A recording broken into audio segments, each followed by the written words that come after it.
There was a table set out under a tree in front of the house, and the March Hare and the Hatter were having tea at it.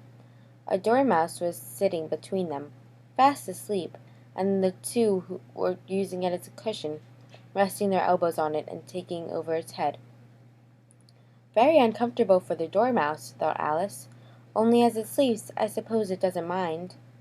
The table was a large one, but the three were all crowded together at one corner of it. No room, no room, they cried when they saw Alice coming. There's plenty of room, said Alice indignantly, and she sat down in one armchair at the end of the table. Have some wine, said the March Hare in an encouraging tone. Alice looked all around the table, but there was nothing on it but tea. I don't see any wine, she remarked. There isn't any, said the March Hare. Then it wasn't very civil of you to offer, said Alice. It wasn't very civil of you to sit down without being invited, said the March Hare. I didn't know it was your table, said Alice. It's laid for a great many more than three. Your hair wants cutting, said the Hatter. He had been looking at Alice for some time with great curiosity, and this was his first speech.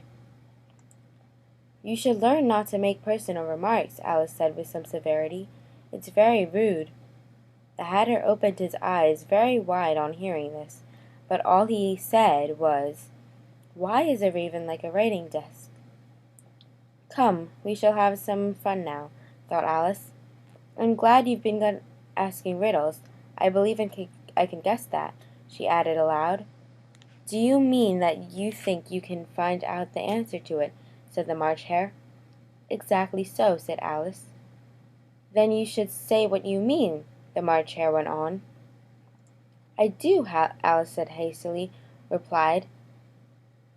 At least I mean what I say. That's the same thing, you know.